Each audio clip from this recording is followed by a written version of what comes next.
तर पुन्हा एकदा स्वागत आहे विजुकली ब्लॉग चॅनलला। जो कोणी व्हिडिओ बघत असेल तर लाईक शेअर सबस्क्राईब करायला विसरू नका। तर आता गणपती येत आहेत आपले 7 तारखेला, तर गणपती कशा प्रकारे सजवलेले आहेत त्याच्यावर आपला टॉपिक असणार आहे। आणि तुम्हाला दिसेल कशा प्रकारे सजावट झालेली आहे, म्हणजे डायमंड नेकलेस ते लावले जातात गणपतीला, त्याच्याने खूप सुंदर दिसतात मूर्त गणपतीचे। तर आमचे मन्यादा स्वतः करत असतात ते घरगुती, तर तुम्हाला आवडले तर नक्की व्हिजिट पण तुम्ही करू शकता।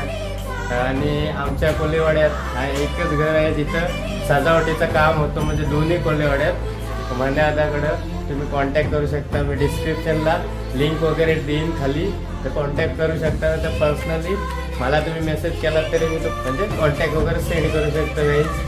तर चला आता तुम्हाला मूर्त दाखवतो कशा प्रकारे रेडी झालेत। आवडले तर नक्की लाईक शेअर सबस्क्राईब करायला विसरू नका।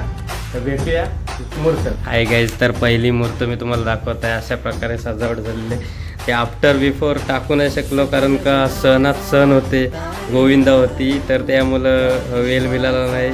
आणि मी जॉबला सुद्धा जातो, तर जॉब बीप सर्व करून मी येतो।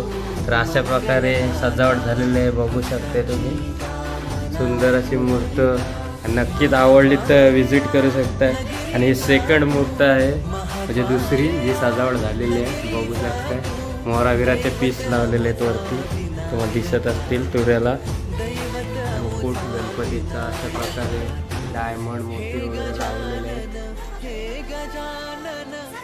सुंदर अशी सजावट झालेली आहे। स्वतः मन्यादा एकटाच करत असतं। असे 2 रेडी झालेत, बऱ्याच रेडी झालेले आहेत, ते गेलेले आहेत आता घरपोच वगैरे झाले असतील, कारण का आम्हाला वेळ नाही मिळत। आणि एक व्हिडिओ मी टाकणार आहे पुढं, की नक्की बघा आफ्टरचे आणि बिफोर दोन्ही तुम्हाला दिसतील कशा प्रकारे केला जातो।